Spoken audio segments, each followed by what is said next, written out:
के बारे में सुन चुके हैं? जी कितने? 3। सैमुअल, और फिर गाद और नतान के बारे में हम लोग सो उनमें से एक और प्रॉफिट है, नबी है, जिसे हम अक्सर बलाम कहते हैं। सो नबियों के विषय में जब हम सीख रहे हैं, और यह अध्ययन है एक खुदा के कलाम को सीखने के लिए, पर हम उनकी कुछ बुराइयों को नहीं जो उन्होंने किया है उसके विषय में। और क्योंकि हम जब आजकल के नबियों को, प्रॉफिट्स को जब तोलते हैं कई चीज़ों में, तो बेहद ज़रूरी है कि कलीसिया इस बात में जाने। सो अब तक इतने नबियों को देखा है, और उनमें से एक और प्रॉफिट है जिसे हम बिलाम बोलते हैं। और बिलाम जो है, जिसके विषय में बताते हैं कि बिलाम जो है वो इजरायली नहीं है, इट्स कम फ्रॉम मेसोपोटामिया, ठीक है, वो इजराइल का नबी नहीं। पर बिलाम जो है, जिसको राजा बलाक बुलाता है, ठीक है, और जो मेसोपोटामिया से ये जो बलाम वहां से आता है और इजराइल को श्राप देने के लिए आता है, ठीक है, परंतु ऐसा नहीं हो पाता कि वो उसको श्राप दे, और 3 बार उसे श्राप की जगह वो आशीष ही देके चला जाता है, ठीक है। सो ये इजराइल को आया पर नहीं कर पाया ये, और ये कौन सी श्रेणी में आता है? बाइबल में कितने प्रॉफिट्स के बारे में बताता है, उनका श्रेणी, मतलब कैसे कैसे हैं, अच्छे प्रॉफिट्स हैं और कुछ, और तीसरा श्रेणी कौन सा है, क्या हो सकता है आपके idea? Is a false profit, proof profit, second one, third one, wicked, English में कहते हैं विकेड, मीन्स दुष्ट। सो बिलाम जो है ये एक दुष्ट नबी है, ठीक है। फॉल्स प्रॉफिट क्या है कि उनका परमेश्वर के साथ में कुछ लेना देना नहीं है, और उन्होंने जो करना है इसका मतलब वो ठीक ही है, झूठा है, पर वो दुष्ट आत्माओं के द्वारा ऐसी ऐसी बातों को करता है, और झूठे नबी का जो संपर्क है वो परमेश्वर के साथ में नहीं। पर जो ये विकर या ये जो ये दुष्ट नबी है, ये परमेश्वर से बात भी करता है, परमेश्वर से बात करता है, और परमेश्वर भी इससे बात करता है, समझ रहे? पर फॉल्स प्रॉफिट क्या है कि वो परमेश्वर से बात नहीं करता, वो अपनी इच्छा से या दुष्ट आत्माओं के वजह से वो ऐसी भविष्यवाणी या तमाम चीजों को करता। पर इसे जो विकेड प्रॉफिट है, परमेश्वर भी इससे बात करता है और ये भी परमेश्वर से बात करता है। सो इससे बात जो करता है, पर ये परमेश्वर की जो इच्छा है उसे पूरा करने के लिए कई बार हामी नहीं भरता, ठीक है। आइए हम गिनती की किताब 22 अध्याय को बहुत जल्दी जल्दी पढ़ेंगे, और क्योंकि ये 2 जो अध्याय हैं इसको थोड़ा समझने के लिए मैं आगे बढ़ूंगा। सो गिनती की किताब में 22 अध्याय से एक आयत से पढ़ना शुरू कर रहा हूँ, और वैसे तो आप ये घर में जाके पढ़ सकते हैं इसको समझाने के तौर पर मैं इसको जल्दी जल्दी थोड़ा रिवीजन करूंगा, पर मैं पेन मकसद पे आऊंगा, ठीक है। सो 22 अध्याय को मैं पढ़ रहा हूँ। तब इस्राएलियों ने कूच करके ईरियो के पास यरदन नदी के इस पार जो मोआब के अराबा में डेरे खड़े किए।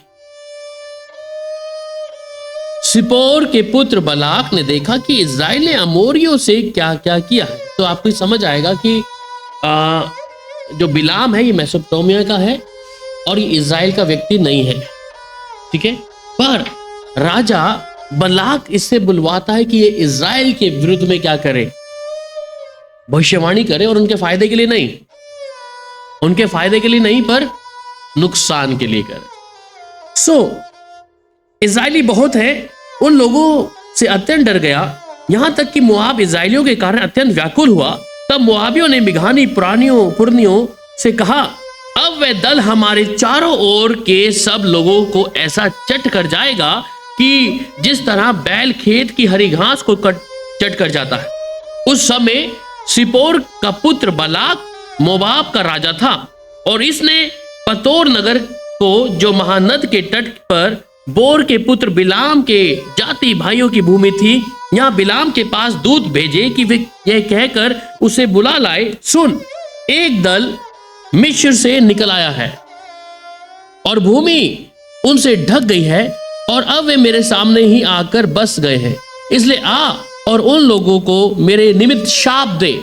ठीक है, तो राजा बलाक क्या कह रहा है कि बिलाम को बुलाकर कह रहा है कि तू इन्हें क्या कर, श्राप दे, क्योंकि वो मुझसे अधिक बलवंत और तब संभव है कि हम उन पर जयवंत हो और हम सब इनको अपने देश से मार कर निकाल दें, क्योंकि ये भी मैं जानता हूं कि जिसको तू आशीर्वाद देता है वह धन्य होता है और जिसको तू शाप देता है वो भी शापित होता है। तो बलाक बिलाम के बारे में अच्छे से जानता है कि जिसको आशीषित बोलेगा तो व्यक्ति आशीष हो जाएगा, पर जिसको तू श्राप देगा वो श्रापित होगा।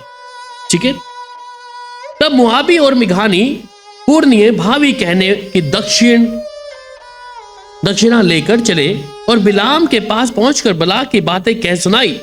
उसने उनसे कहा, आज रात को यहां टिको और जो बात यहोवा मुझसे कहेगा उसी के अनुसार मैं तुमसे उत्तर दूंगा। तब मोआब के हाकिम बिलाम के ठहर गए। तब परमेश्वर ने बिलाम के पास आकर पूछा, तेरे यहां से पुरुष कौन है? यहां ये कौन पुरुष है? बिलाम ने परमेश्वर से कहा, सिपोर के पुत्र मोआब के राजा बलाक ने मेरे पास ये कहला भेजा है, सुन, जो दल मिस्र से निकल आया उससे भूमि ढप गई है, इसलिए आकर मेरे लिए उन्हें शाप दे। संभव है कि मैं उनसे लड़कर उनको बरबस निकाल सकूंगा। परमेश्वर ने बिलाम से कहा, तू इनके संग मत जा, इन लोगों को शाप मत दे, क्योंकि वे आशीष के भागी हो चुके हैं। भोर को बिलाम ने उठकर बलाक के हाकिमों से कहा, तुम अपने देश को चले जाओ, क्योंकि यहोवा मुझे तुम्हारे साथ जाने की आज्ञा नहीं देता। तब मोआबी हाकिम चले गए और बलाक के पास जाकर कहा, बिलाम ने हमारे साथ आने से मना किया है। और इस पर बलाक ने फिर और हाकिम भेजे जो पहले से प्रतिष्ठित और गिनती में भी अधिक थे। उन्होंने बिलाम के पास आकर कहा, सिपोर का पुत्र बालाक यूं कहता है, मेरे पास आने से किसी कारण मना मत कर, क्योंकि मैं निश्चय तेरी बड़ी प्रतिष्ठा करूंगा और जो कुछ तू मुझसे कहे वही मैं करूंगा। इसलिए आ और उन लोगों को मेरे निमित्त शाप दे। बिलाम ने बलाक के कर्मचारियों को उत्तर दिया, चाहे बलाक अपने घर के सोने चांदी से भरकर मुझे दे दे, तो भी मैं अपने परमेश्वर यहोवा की आज्ञा को पलट नहीं सकता कि उसे घटाकर या बढ़ाकर मानूं। इसलिए अब तुम लोग आज रात को यहीं टिके रहो, ताकि मैं जान लूं कि यहोवा मुझसे क्या कहता है। परमेश्वर ने रात को बिलाम के पास आकर कहा, यदि वे पुरुष तुझे बुलाने आए तो तू उठकर उनके संग जा, परंतु जो बात मैं तुझसे कहूं उसी के अनुसार करना। 22वें अध्याय में इस प्रकार से जो है बलाक बार बार बिलाम को बुला रहा है। ठीक है, बलाक बिलाम को बुला रहा है कि वो क्या करे, श्राप दे उन लोगों को। पर अब बिलाम और उसकी गधी के विषय में है। तब बिलाम और भोर को उठा और अपनी गधी पर काठी बांधकर मोआबी हाकिमों के संग चल पड़ा, और उसके जाने के कारण परमेश्वर का कोप भड़क उठा और यहोवा का दूत उसके विरोध करने के लिए मार्ग रोककर खड़ा हो गया। वह अपनी गधी पर सवार होकर जा रहा था और उसके संग उसके 2 सेवक भी थे, और उस गधी को यहोवा का दूत हाथ में नंगी तलवार लिए हुए मार्ग में खड़ा दिखाई पड़ा। तब गधी मार्ग को छोड़कर खेत में चली गई। तब बिलाम ने गधी को मारा कि वह मार्ग पर फिर आ जाए। तब यहोवा का दूत दाख की बारियों के बीच में की गली में, जिसके दोनों ओर बारी की दीवार थी, खड़ा हुआ। यहोवा के दूत को देखकर गधी दीवार से ऐसी सट गई कि बिलाम का पांव दीवार से दब गया। तब उसने उसको फिर मारा। तब यहोवा का दूत आगे बढ़कर एक सकरे स्थान पर खड़ा हुआ, जहां ना तो दाहिनी ओर हटने की जगह थी और ना बाईं ओर। वहां यहोवा का दूत को देखकर गधी बिलाम के लिए दिए बैठ गई। फिर तो बिलाम का कोप भड़क उठा और उसने गधी को लाठी से मारा। तब यहोवा ने गधी का मुंह खोल दिया और वह बिलाम से कहने लगी, मैंने तो तेरा क्या किया है कि तूने मुझे 3 बार मारा है। बिलाम ने गधी को कहा, यहाँ तक कि तूने मुझसे नटखटी की है, यदि मेरे हाथ में तलवार होती तो मैं अभी मार डालता। गधी ने बिलाम से कहा, क्या मैं तेरे वही गधी नहीं जिस पर तू जन्म से आज तक चढ़ता आया है? क्या मैं तुझसे कभी ऐसी करती थी? वह बोला, नहीं। तब यहोवा ने बिलाम की आंखें खोली और उसको यहोवा का दूत हाथ में नंगी तलवार लिए हुए मार में खड़ा दिखाई पड़ा। तब वह झुक गया और मुंह के बल गिर के दंडवत की। यहोवा के दूत ने उससे कहा, तूने अपनी गधी को 3 बार क्यों मारा है? सुन, तेरा विरोध करने को मैं आया हूं, इसलिए कि तू मेरे सामने उल्टी चाल चलता है। और ये गधी मुझे देखकर मेरे सामने 3 बार हट गई। यदि वह मेरे सामने से हट ना जाती तो निसंदेह मैं अब तक तुझे तो मार ही डालता, परंतु उसको जीवित छोड़ देता। तब बिलाम ने यहोवा के दूत से कहा, मैंने पाप किया है, मैं नहीं जानता था कि तू मेरा सामना करने को मार में खड़ा है। इसलिए अब यदि तुझे बुरा लगता है तो मैं लौट जाता हूं। यहोवा के दूत ने बिलाम से कहा, इन पुरुषों के संग तू चला जा, परंतु केवल वही बात कहना जो मैं तुझसे कहूंगा। तब बिलाम बालाक के हाकिमों के संग चला गया। यह सुनकर बिलाम आ रहा था तो बालाक उससे भेंट करने के लिए मोआब के उस नगर तक गया, उस देश के अरनों वाली सीमा पर। जब बालाक ने बिलाम से कहा, क्या मैंने बड़ी आशा से तुझे नहीं बुलाया भेजा, फिर भी तू मेरे पास क्यों नहीं चलाया?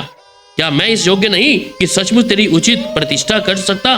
बिलाम ने बालाक से कहा, देख, मैं तेरे पास आया हूं तो हूं, परंतु अब क्या मैं कुछ कह सकता हूं? जो बात परमेश्वर मेरे मुंह में डालेगा मैं वही बात मैं कहूंगा। तब बिलाम बालाक के संग चला और किर्यतहुसोत तक आए, और बालाक ने बैल, भेड़, बकरियों के बलि किया और बिलाम और उसके साथ हाकिमों के पास भेजा। भोर को बालाक बिलाम को बाल के ऊंचे स्थानों पर चढ़ा ले गया और वहां से उसको सब इस्राएली लोग दिखाई पड़े। यहाँ पर राजा बालाक ने बिलाम को जब बुलाया है और वो किस प्रकार आया, और जिस प्रकार जब आया है तो क्या है कि गधी, जो परमेश्वर ने उसको बोला कि जाने के लिए, पर गधी के मुख को उसने रोक दिया वहां पर, उसके द्वारा वो रुक गया वहां पर। ठीक है, तो ये सारा विवरण जो है हम उसके बाद 23 अध्याय में बाद में जाएंगे। यहाँ पर देखिए कि मैं जिस बात में बात कर रहा हूं कि जो दुष्ट नबी है, ये दुष्ट जो है ये फॉल्स प्रॉफिट से भी ज्यादा खतरनाक है। It's a very danger. ठीक है, ये बहुत ज्यादा खतरनाक है, फॉल्स प्रॉफिट से ज्यादा विकेड प्रॉफिट, क्योंकि ये पूरा का पूरा क्या है, झूठा है, तो पूरी तरह से अलग श्रेणी में है। ठीक है, झूठा भी है, और इसकी सलाह के कारण आपको मालूम है इज़राइल के 24,000 लोगों की मृत्यु हो गई इसकी सलाह के कारण, बिलाम की। और वे लोग जो मर गए, और बाराक राजा, पढ़िएगा मेरे साथ पहला ड्यूटेरोनोमी, व्यवस्था विवरण,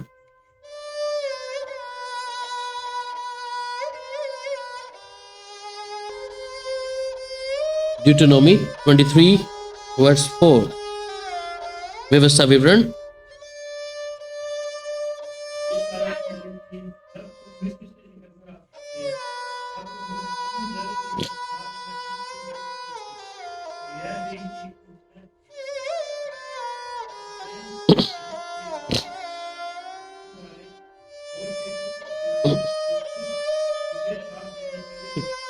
आमीन।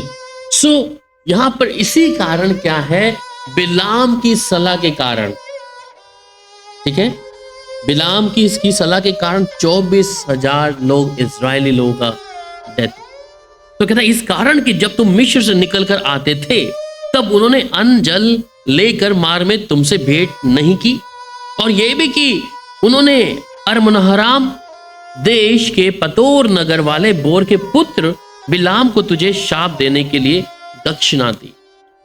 ठीक है, बिलाम को दक्षिणा जो दी, क्योंकि बालाक क्या क्या चाह रहा है कि इजरायली लोगों को समाप्त कर दे।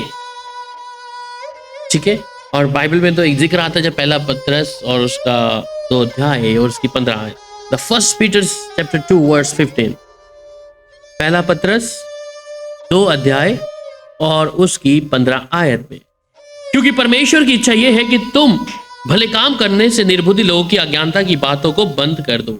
सो परमेश्वर की इच्छा क्या है? परमेश्वर की इच्छा है कि ये कि तुम भले काम करने से निर्बुद्धि लोगों की अज्ञानता की बातों को बंद कर दो। पर बिलाम क्या कर रहा है वहां पर? परमेश्वर ने बुद्धि दी है, ठीक है, और ये जो नबी है, भविष्यवक्ता है, ये परमेश्वर से बात कर रहा है, परमेश्वर भी इससे बात कर रहा है। फॉल्स प्रॉफिट को तो हमने साइड में रख दिया क्योंकि वो ऑलरेडी दुष्ट आत्मा के चुंगल में है और उसके बातों को मान।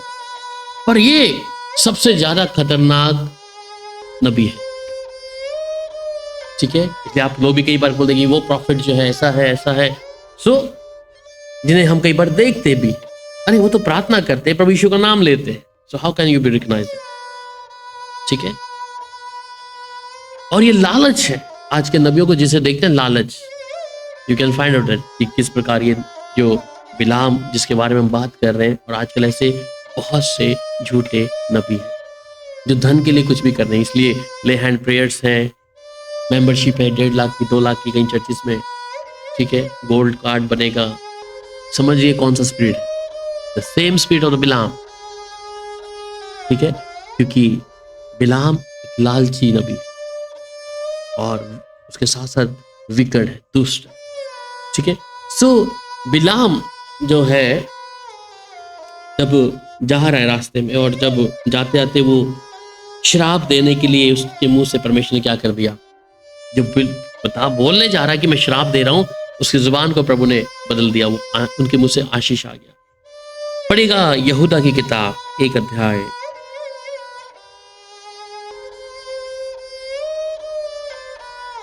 1:11, the book of Jude chapter 1 only verse 11। उन पर हाय कि वो कैन किसी चाल चले और मजदूरी के लिए बिलाम के समान भ्रष्ट हो गए हैं और कोरा के समान विरोध करके नाश हो। सो यहूदा की इस पत्री में 11वीं आयत में साफ कह रहा है, उन पर हाय कि वे कैन सी चाल चले और मजदूरी के लिए क्या करें, बिलाम के समान भ्रष्ट हो गए हैं।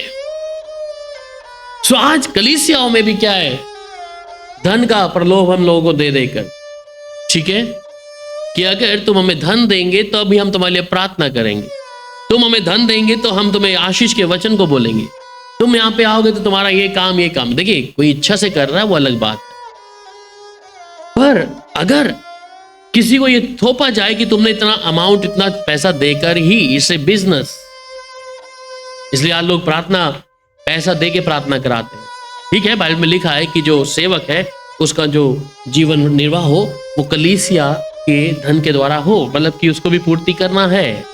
पर कोई आपको आकर इस बात के लिए विषय कहे कि मुझे इतना धन देना है, अगर वो प्रार्थना के लिए है या फिर आपकी गंगाई के लिए है या कोई ब्लेसिंग के लिए आप लोग बोलते हैं, उसके लिए धन ना निकालें, क्योंकि द सेम स्पिरिट जो है बिलाम वाली, आज 100 में से मैं सोचता हूँ 98-97 पास्टर यही है।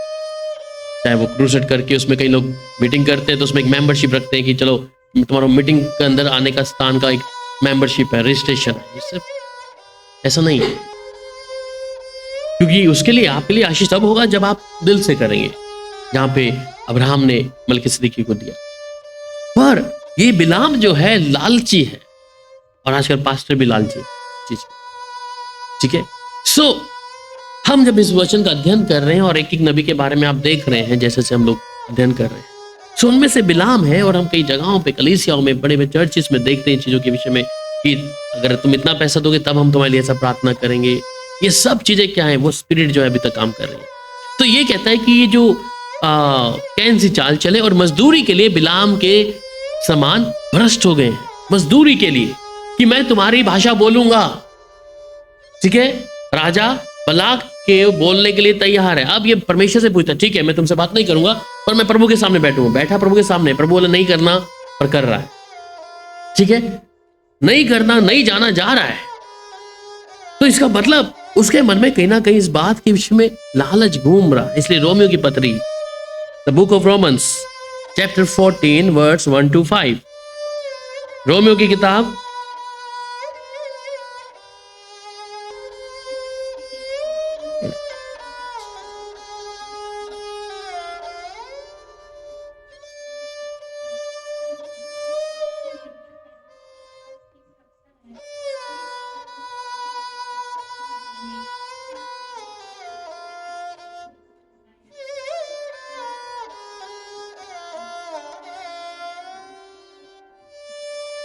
हम्म। हम्म।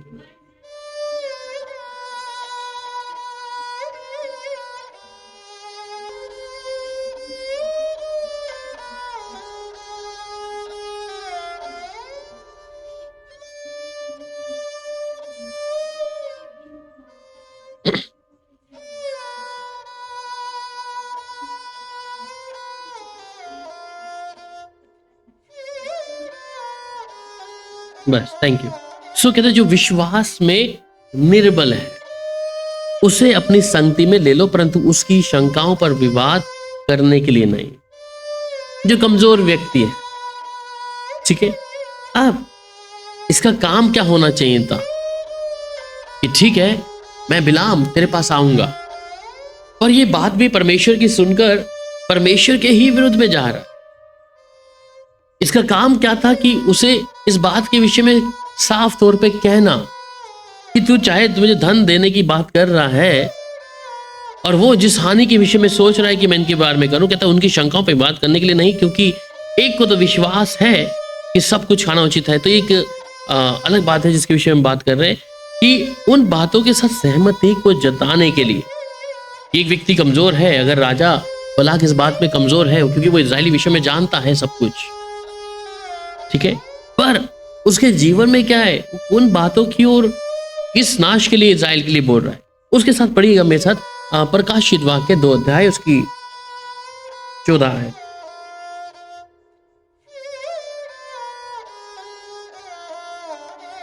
पर मुझे तो विरोध की कुछ बातें कहनी है, तेरे विरुद्ध कुछ बातें कहनी है जो विरोध की है, क्योंकि तेरे यहां कितने हैं तो ऐसे जो बिलाम की शिक्षा को मानते हैं, जिसने बलाक को इजराइलियों के आगे ठोकर का कारण रखना सिखाया कि वे मूर्तों के बलिदान खाएं और व्यभिचार करें। सो हमने रोमियो 14 अध्याय उसके 1 से 5 पढ़ी। मैं उस विषय को कोट कर रहा हूं उसके साथ में, ठीक है, कि कह रहा है कि पर मुझे तो तेरे विरुद्ध कुछ बातें कहनी है, और क्या है, क्योंकि तेरे यहां कितने जो ऐसे जो बिलाम की शिक्षा को मानते हैं। और बिलाम की शिक्षा क्या थी, ठीक है, बिलाम क्या कर रहा है, राजा बलाक के साथ क्या कर रहा है, कहते हैं जिसने तो बलाक के इजराइलियों के आगे ठोकर का कारण रखना सिखाया है। बलाक के राजा जो है, बलाक जो राजा इजराइलियों के आगे ठोकर का कारण सिखा दिया उसने बिलाम ने, और कि वे मूर्तों का बलिदान खाएं और व्यभिचार करें। सो इस नबी को क्या होना चाहिए था, परंतु कर क्या रहा है। हाँ, राजा अगर बुलाया है तो इसको क्या बोलना है, पर ये तो उनके आगे खुद ही ठोकर का कारण बन गया कि जिस यहोवा परमेश्वर से ये बात करता है ये क्या है, ठीक है। सो जो बलाक राजा है, और वो जब देखता है कि हाँ अब ये मेरे मुताबिक उसे श्राप नहीं दे रहा, ठीक है, और जब बलाक जो राजा बिगड़ गया एकदम से, और कहता है तुझे तो मैंने श्राप देने के लिए लाए थे तेरे को वहां से, तू तो इन्हें आशीष दे रहा है। और फिर क्या हुआ, फिर बिलाम जो था बालक राजा को अब सलाह देता। सलाह क्या है उसकी मालूम है, हाँ ये सलाह दे रहा है। क्या कह रहा है वहां पे, कहते उनको सलाह देता है और कहते हैं वहां पर क्या कर कि तू वहां भेज उन स्त्रियों को वहां पर, ठीक है, भेज, और जिससे वो क्या करेंगे, पाप करेंगे, व्यभिचार करेंगे, और वो उलझ जाएंगे और परमेश्वर उन पर सजा। मतलब ये बोल रहा है कि मैंने तो 3 बार श्राप देने की कोशिश करी है, परंतु मुख से आशीष आ रही है। और ये सलाह दे रहा है राजा को, बलाक राजा को, बिलाम, तो यहां से स्त्रियां भेज जिससे वहां के लोग उस पाप में गिर जाएंगे, और परमेश्वर उनके जब पाप को देखेगा तो वो गुनाह में गिरेंगे। और जब वो श्राप दे नहीं पाया तो सलाह दे रहा कि मुझे तो बस क्या करना है, पैसा कमाना, मुझे तो धन कमाना है। इजराइलियों को अगर खराब कर रहे, मार रहे, तो कहता है उससे मुझे क्या। पर बलाक गुस्से में आया तो कहता है मुझे शायद कुछ भी नहीं देगा, ठीक है। तो ये दिमाग में बिलाम के दिमाग में क्या ये चीजें आ रही, अगर वो गुस्सा हो गया तो मुझे कुछ भी नहीं देगा क्या। और दुष्ट नबी कितना खतरनाक है ये, ठीक है। झूठा नबी तो एक है कि वो झूठा ही है, फॉल्स प्रॉफिट तो फॉल्स ही है, वो दुष्ट आत्माओं के चक्कर में, पर ये तो सबसे ज्यादा है, उनके बीच में रहते हैं, आप उसको पहचान नहीं पाते। सो यहाँ पर ये लालची है सबसे पहले, और लालच कर रहा है, तो ये जो दुष्ट जो है इतना ज्यादा खतरनाक है। और कहते हैं दुष्ट जो है ऐसी कलीसिया में भी क्या करता है, वो अलगताई करता है। ठीक है, ऐसी कलीसियाओं में अलगताई होगी, एकदम से परमेश्वर के लोग नहीं हो ठहरेंगे उसमें से, क्योंकि स्पिरिट है ऐसे करके जो उस समय चली तो अभी बीत करती है। तो वो सबसे पहले क्या करता है, दुष्ट भी कलीसिया में पवित्रता खत्म कर देगा, पवित्रता को शून्य कर देगा। जैसे अभी इसने सलाह दी कि तू इजराइलियों के बीच में यहाँ से स्त्रियों को भेज, ठीक है, वैसे ही जब आप प्रभु के साथ चल रहे हैं तो हमारी पवित्रता को सबसे पहले वो क्या कर देगा, शून्य कर देगा। कि अगर पवित्रता हट गई जीवन से, शैतान को पूरा मौका है। वैसे ही बिलाम उनको सजा सुनाने के लिए बोलता है तो ये इनको भेज दे।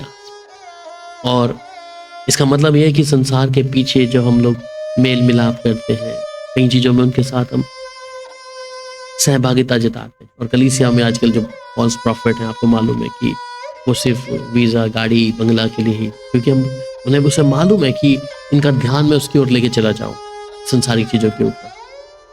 तो ये बिलाम भी क्या किया, वैसे ही कि तू ऐसा करके इजराइलियों के बीच में भेज दे।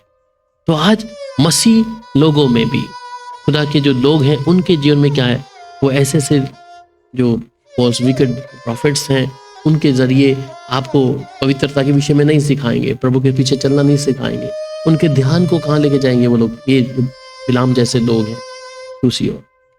आज भी ऐसे प्रॉफिट्स हैं, ठीक है, इसलिए उस कलीसिया में प्रभु का वचन नहीं होता, वहाँ से प्रॉस्पेरिटी है, वहाँ पे सिर्फ हीलिंग और ये तमाम चीज़ों को रखते हैं, पर प्रभु के साथ चलने के लिए नहीं होगा। सो ये कितना खतरनाक विकेट प्रॉफिट है जो लोगों की आत्मिकता को तोड़वा कर, परमेश्वर की हजूरी से तोड़वा कर, परमेश्वर का क्रोध उनके ऊपर डलवाने की कोशिश करते।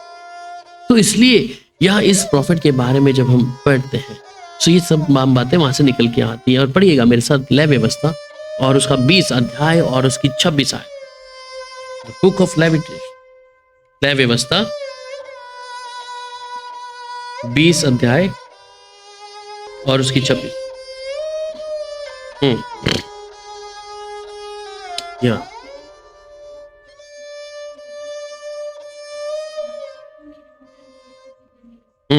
कहते हैं और तुम मेरे लिए पवित्र बने रहना, क्योंकि मैं यहोवा स्वयं पवित्र हूं, और मैं तुमको और देशों लोगों को इसलिए अलग किया है कि तुम निरंतर मेरे बने रहो।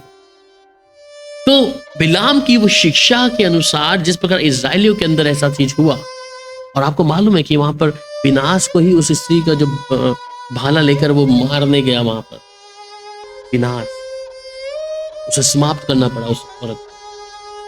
और जैसे विनाश ने उस स्त्री को मारा, वो जो महामारी थी वो थम गई वहां पर एकदम से, उस जगह पे जहां पे इन लोगों ने वहां पर सलाह देकर बिलाम ने बिलाक को बोला ऐसी औरत को भेजो। ठीक है, सो परमेश्वर क्या चाहता है कि तुम पवित्र बने रहना, क्योंकि मैं यहोवा स्वयं पवित्र हूं, और बिना पवित्र शुद्धता के हम कदापि उसको देख नहीं पाएंगे। सो इस स्पिरिट कि ये कलीसियाओं में भी काम करता है, पासवानों के जरिए विश्वासियों के जीवन में बिलाम की शिक्षा को लेकर क्या करता है कि इस प्रकार काम करता है कि उनकी पाप पवित्रता को समाप्त कर दे। ठीक है, अगर इसको सही समय पे अगर उसको हमने नजरअंदाज कर दिया तो वो हमारे लिए घातक है। पर अगर नजरअंदाज करने का मतलब है कि परमेश्वर जिस प्रकार इस्राएल के 24,000 लोगों को, पुरुषों को मार दिया, क्योंकि जो बिलाम है उसको तो अब हक नहीं चल पा रहा है, मैं तो बोलने जा रहा हूं कुछ और प्रभु बुला रहा है कुछ और। ठीक है, क्योंकि वो धन के लिए कर रहा है कि वहां पे ये धन, अगर ये धन भी ना चला जाए मेरे को, और धन तो जाएगा जाएगा, ये मेरे को जो बलाक है 1 रुपया नहीं देगा यहाँ से, इसलिए बोला चल मैं बलाक तुझे एक सलाह देता हूं, तू ये काम कर ले। उसका दिमाग देखो कितनी तेज चल रहा है कि अच्छा मेरी जुबान से मैं भी दोषी नहीं ठहरूंगा, पर दोषी ठहरा वो उसका, और उसकी मौत कैसे उसको बाद में बताऊंगा। ठीक है, सो परमेश्वर कहता है कि कैसे वो पवित्र हूं मैं, तुम भी पवित्र बनो। पढ़िएगा मेरे साथ मत्ती पहला पत्रस 1:2, पहला पत्रस 1:2।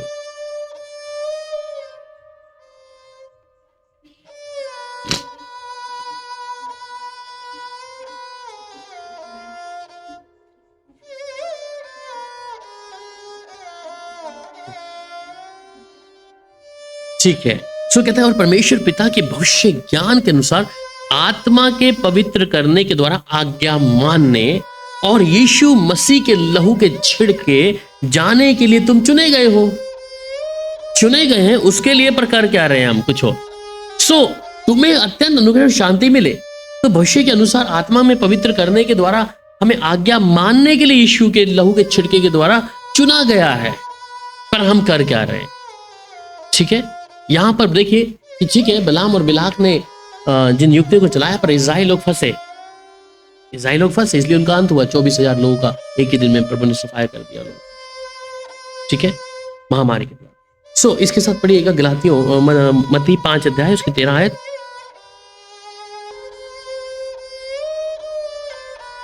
Matthew chapter 5 verse 13। तुम पृथ्वी के नमक हो, यदि नमक का स्वाद बिगड़ जाए तो फिर किस वस्तु से हम उसको नमकीन किया जाएगा? फिर वह किसी काम का नहीं, केवल इसके लिए कि बाहर फेंका जाए और मनुष्य के पैरों तले रौंदा जाए।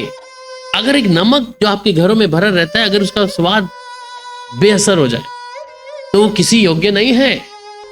एक विश्वासी का जीवन, आत्मा पाए व्यक्ति का जीवन, अगर उसके जीवन में पवित्र आत्मा या परमेश्वर के मुताबिक नहीं है तो आपकी क्या स्थिति होगी? और ऐसी कैसी चीजों से तो वो क्या होगा? फेंका जाएगा और लोग उस पर रोन देंगे उसको। इसलिए मेरे लिए आत्मिक जरूरी, उस आत्मा की भरपूरी को जरूरी है मेरे जीवन में होना। अगर आत्मिक तौर पे पवित्रता नहीं है तो शून्य है सब कुछ, जितना मर्जी कोशिश कर लो। सो गलातियों 5:9 भी पढ़ लीजिए।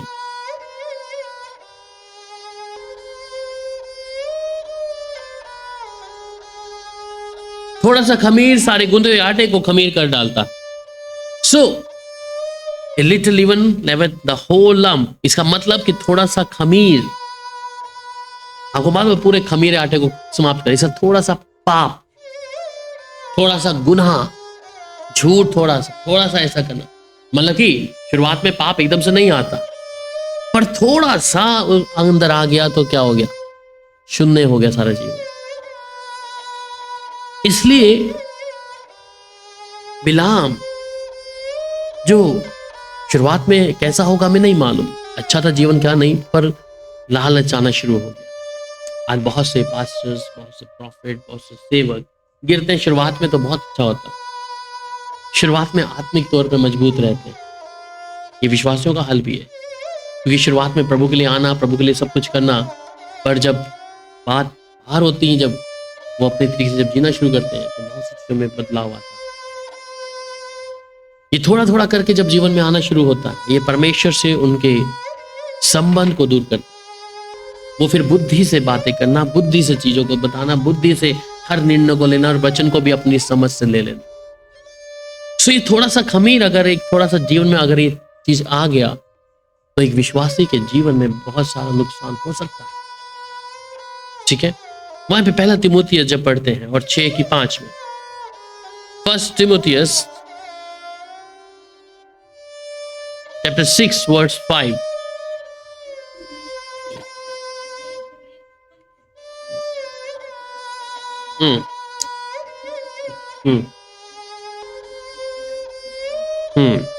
तो कहते हैं उन मनुष्यों में व्यर्थ रगड़े झगड़े उत्पन्न होते हैं कि जिनकी बुद्धि बिगड़ गई है। इसलिए जो खुदा के कलाम को देना था वो ना देते हुए बिलाम भी प्रभु की बात ना सुनते, परंतु अपनी बुद्धि से बात कर रहा है वहां पर, और वे सत्य से वहीन हो गए हैं। जो समझते हैं कि भक्ति कमाई का द्वार है, तो भक्ति कोई कमाई का द्वार नहीं है। ठीक है, जिन कलीसियाओं में आप देखते तो उसका तिरस्कार करें। जो व्यक्ति पैसा मांगकर प्रार्थना करता है उसके साथ आप सहमति जताते हैं, आप दोषी हैं। आज कलीसियाओं में भरे हुए हैं लोग और वहां पे पैसा भी चढ़ता है, सब कुछ करते हैं, परंतु वचन क्या कह रहा है कि भक्ति कमाई का द्वार नहीं है। परमेश्वर की सेवा कोई कमाई का द्वार नहीं है। सेहतमंद में मिला है, सेहतमंद में दे, वो अलग बात है देने की बात। पर अगर कोई व्यक्ति ऐसा कि हाँ तुम्हारा मेंबरशिप खोल देते हैं हम लाख रुपए का, 1.5 लाख रुपए का, और लाइफ टाइम तुम्हारा गोल्ड, भैया माफ करो, प्रभु यीशु के साथ में इतने सारे चेले चलते थे, सब लोग थे। अगर यीशु मसीह भी अगर वहां पे ऐसा काम करता तो क्या? पोटली थी उनके पास, ऐसा नहीं था जिसे यहूदा स्मृति संभालता था। खर्चे थे, मंदिर का कर भी देना है। आपको मालूम है कि वो लोग मंदिर का कर देते थे? क्यों देते थे? अपना बिल्डिंग नहीं था उनके पास, इसलिए परमेश्वर ने पतरस को बोला, जा क्या कर, मछली, you will find one fish, उसके मुंह में तुझे एक सिक्का मिलेगा, उसे बेचकर जाके मंदिर का कर्ज दे दे। सो वो अलग चीज है, पर अगर यहाँ पर सेवा का भाव इस प्रकार आता है और जो मुंह से मांग कर लेते हैं इस तरीके से सेवा के लिए, उसे एक्सेप्ट मत कर। समझ जाए कोई और स्पिरिट काम करता है, कोई और शक्ति काम करता है, ठीक है। सो ये जो कलाम कहता है कि सत्य से वहीन हो गए। सत्य मतलब यीशु मसीह से, प्रभु यीशु की आज्ञा से, वचन से। यीशु मसीह सत्य है, यीशु ने कहा मार्ग सत्य जीवन मैं हूं, तो यीशु सत्य है। उस सत्य से वहीन होकर ये लोग क्या समझते हैं कि हमें और कुछ तो मिला नहीं, चलो भक्ति है दिखावी तौर पर, और ये अन्य जाति में सब जगह पे, नॉट इन क्रिश्चियंस, एवरीवेयर। पर हम जिधर हैं प्रभु का धन्यवाद करें कि प्रभु तेरा धन्यवाद। सो कहता है ये समझते हैं कि भक्ति जो है कमाई का क्या है, एक द्वार है, ठीक है। सो बिलाम भी उनमें से एक ऐसा व्यक्ति क्या कर रहा है, सिर्फ कमाई का द्वार। प्रभु ने चुन तो लिया है, पर ये प्रभु की इच्छा के अनुसार नहीं चलता। प्रभु से बात भी करता, 3 श्रेणी के नबियों के विषय में है। प्रभु से बात भी करता और प्रभु भी इससे बात करता, झूठे से तो बात ही नहीं कर रहा प्रभु, इससे बात करता है, परंतु ये अपनी मनमानी करता है, ठीक है। रोमियो 1:32 में क्या लिखता है, पढ़िएगा। 132।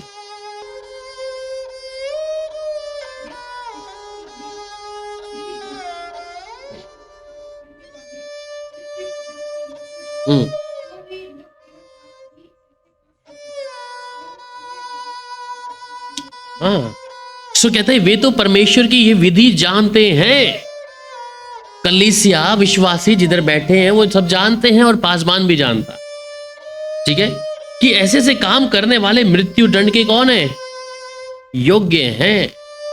संसारिक तौर पर यहाँ पे लोगों का धन इकट्ठा करके रख तो लेंगे, या प्रार्थना के लिए 10,000, 15,000, 25,000 मांगेंगे तो सही, ले हैंड प्रेयर के भी पैसे करके पैसे मांग लेंगे, परंतु कहते हैं मृत्यु दंड के योग्य।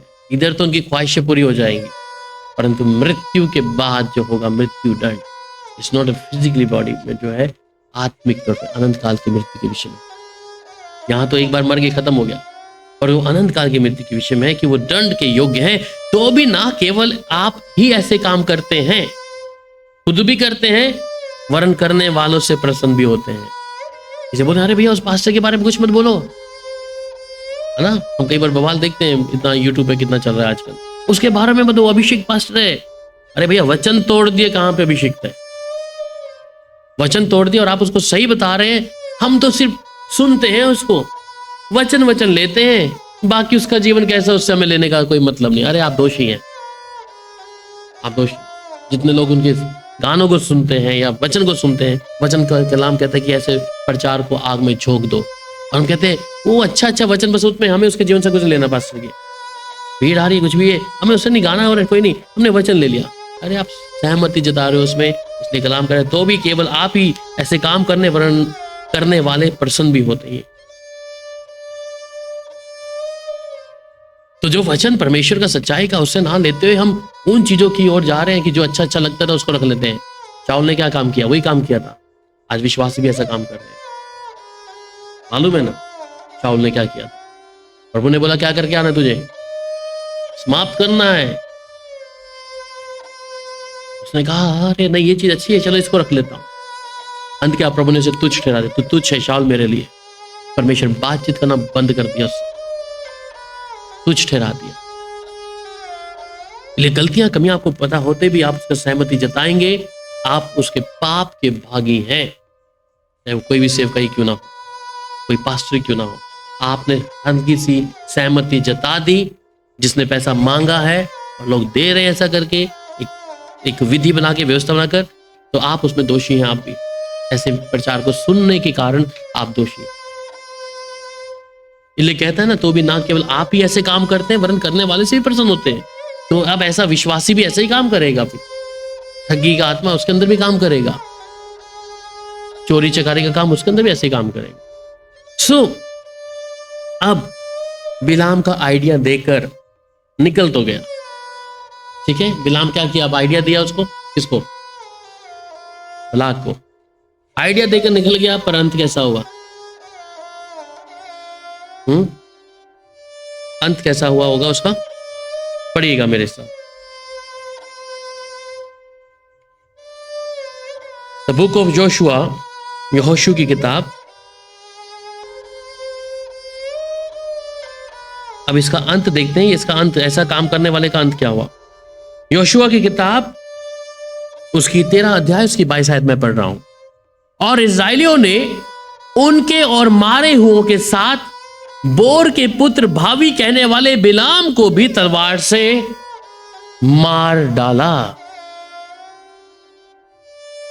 अंत कैसा है? निकल तो गया आइडिया देके बलाक को कि बलाक तू ऐसा कर, स्त्रियों को भेज दे, स्त्रियों के चक्कर में पुरुष पड़ेंगे, पाप में गिरेंगे, परमेश्वर का क्रोध उसके ऊपर आएगा। और परमेश्वर का क्रोध, 24,000 के इस्राएली मर गए। अब ये सलाह लेके निकल लिया कि निकल लो, मेरा काम हो गया यहां से पैसे का, मैंने इन विश्वासियों से पैसा ले लिया, भविष्यवाणी उल्टी सीधी कर दी, मैं निकल गया यहां से। पर ये ऐसे भाग नहीं पाया। वहां कह रहा है कि इस्राएलियों ने उनके और मारे हुए के साथ क्या किया, बोर के पुत्र भावी कहने वाले बिलाम को भी तलवार से समाप्त कर दिया, खत्म उसकी हिस्ट्री।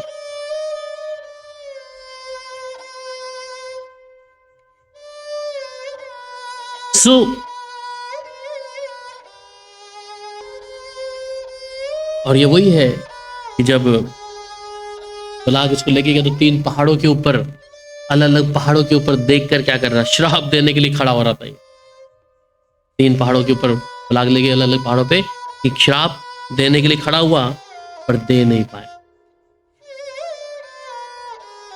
ठीक है। मूसा ने तो आशीष दी थी, ये श्राप देने के लिए भी जुबान खोल रहा था, पर दे नहीं पाया उस इस्राएली कौम, जिसकी खुद खुदा की कौम है। बलाक ने सोचा कि इनका मैं सत्यानाश कर दूंगा, खुद जा नहीं पा रहा, सेना जा नहीं पा रही, बस बोला कि यहीं से तू बोलेगा तो ये जानता है बलाक, ये श्राप भी देगा तो श्राप भी लगेगा, आशीष देगा तो आशीष भी देगा, क्योंकि उसके बारे में जानता है सारा बिलाम के बारे में।